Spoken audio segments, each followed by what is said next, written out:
Hello, hello, hello, hello, hello everyone! Ito na naman po si Father Joel, nagbabalik sa ating adventure vlog. At nandito po tayo sa Tree Top Walk. At malalaman nyo kung bakit ito tinatawag na Tree Top Walk. At dito po tayo sa tinatawag din na Valley of the Giants. Ay kita nyo naman, sa laking ulahipan na yan. Hindi ko alam kung ulahipan. Siyempre, yan po yung mga replika. Pero alam nyo ba, totoong lumalaki ng ganyang kalaki sapagkat na dito po tayo sa Australia. At sapagkat dito nga po sa Australia, sabi nga po sa mga naraming nagbablog dito, pag may nakita kang ahas na lumalambitin sa iyong grahe, sa iyong bahay, o kahit na nga mismo sa iyong higaan minsan, nakakatakot yun. Hindi mo hahangarin na yun. Ay ibig sabihin nasa Australia ka niya. At habang nanonood ako ng Netflix, sabi nga nila, isa sa mga dangerous din na animals dito ay ang tinatawag natin na mga gagamba sa atin, dambuhalang gagamba. At ito na nga po, ito ang dahilan kung bakit ang tawag dito ay Tree Top Walk, sapagkat tayo ay maglalakad sa ibabaw ng matataas na puno. Ayan, pero nilagyan nga po ng parang bridge lamang yan. At syempre, kita nyo naman, habang lumalakad ka dito, matatakot ka talaga sapagkat lalo na kung biglang humangin, ay talaga namang ngatog ang tuhod. Tapos ay pag naglalakad ka pa ay talagang hindi mapipigilang hindi yumanig. Yan na nga ang ating bisita. Alam niyo po, bisita ko po ang mag-asawang ito, ang magka-partner na sina Ate Ber at saka ang kanyang kaibigan, Ate Beth. Yan, Beth. At sila po ay galing pa sa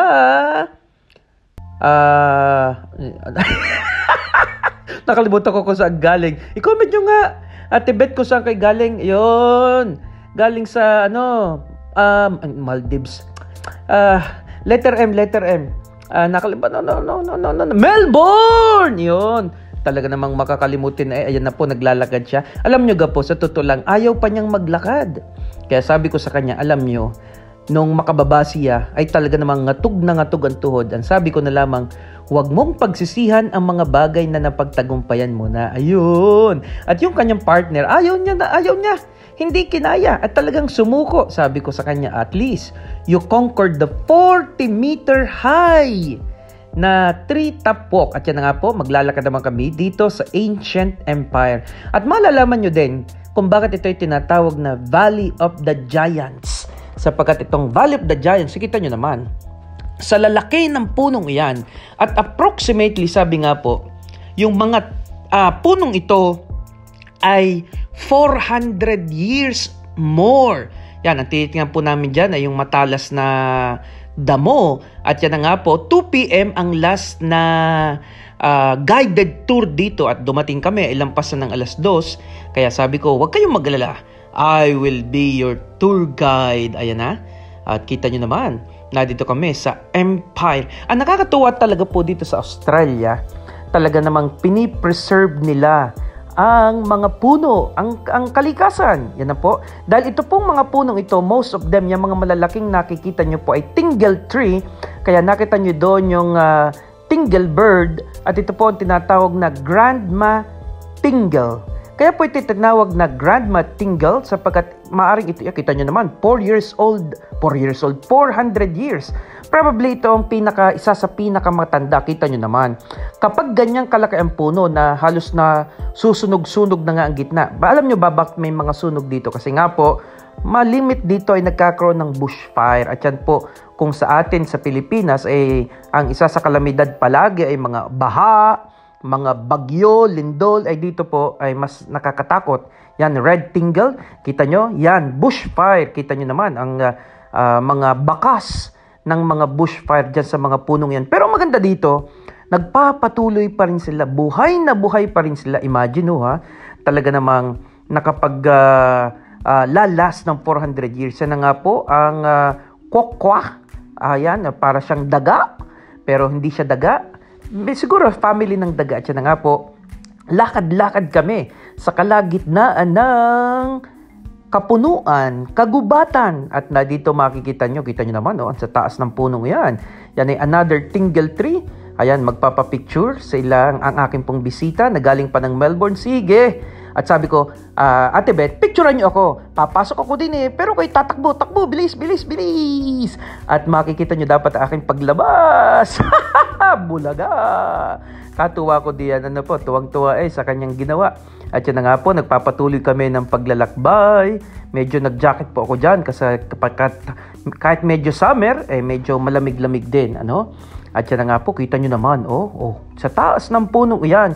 Yan ang literal na sinasabing hindi kayang yapusin ng 10 tao. At yan na po, kita nyo ga po, ito palang mga tingle tree po, hindi siya katulad noong mga ordinaryong puno na ang ugat ay malalim. Yan po yung ugat niya, Hindi po malalim ang pagkakabaon ng mga ugat niyan. At kaya po, very careful. Lagi po diyang may sabi na hanggat maaari huwag lalapit kasi napaka-sensitive ng mga ugat nito at madali itong mamatay. Kaya kung ang puno ay kayang lumaki ng ganyan at napipreserve, ibig sabihin, makikita natin, ganun na lamang ang kanilang pagpapahalaga talaga sa bawat puno kung bakit ito ay naka-last ng ganyang katagal. Kita nyo ito, itong punong ito, natumba na ganyan. Sabi ko, pwedeng itong kahuyin, pero hindi nila kinahoy. Siyempre, malamang may batas, hindi pwede. Pero makikita nyo din, kaya tumatagal siguro, itong mga kahoy na ito, itong ikangay troso, hindi ganun katigas siguro para hindi siya ginagawang mga muebles o hindi siya ginagawang mga kasangkapan sa bahay natin. At yan, sabi ko, makalakad nga dito sa ibabaw ng punong natumba. Ayun, muntik pa, nakuha mo. Ipapakita ko din sa inyo diyan yung ugat nito. Tingnan nyo ha. Yan kita nyo ito yung ugat niyan Yan, yan yung natumba.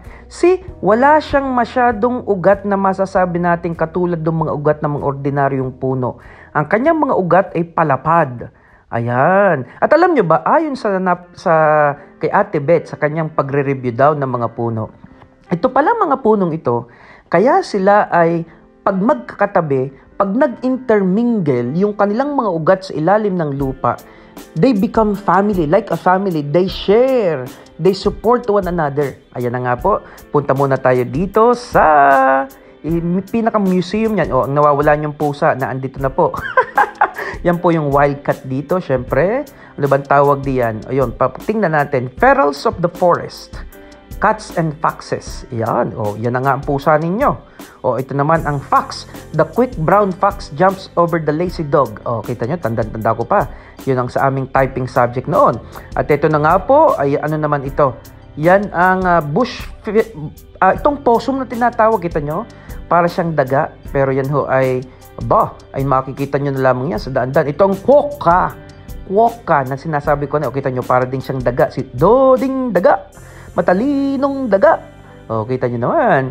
At ito na nga po, ang Southern Brown Bandicoot. Ito po usually, makikita nyo talaga ito dito. Pamilya din siya ng daga, pero hindi siya daga. Kita nyo na ba ang difference ng bandicoot, quokka? At yan, ito naman po, para din siyang daga. At dito po talaga makikita natin yung diversity of the ecological system ng ating Western Australia, lalo tigit sa kabuuan ng Australia. At ito nga po, at kami ay paalis na, galing na kami sa Treetop Walk, balik kami ng Denmark at pupunta kami sa Greenspool. At abangan ninyo ang aking next video sa Greenspool. At yan, medyo nakakita kami ng mga usa. Sabi ko, namamahinga na si Santa Claus, kaya ang mga usa balik sa farm. At nang lumapit nga po kami ay medyo nagtatakbuhan sila. Kaya po kung na-enjoy ninyo ang short video na ito, please click, subscribe, and follow us more for our video. Thank you for watching. God bless!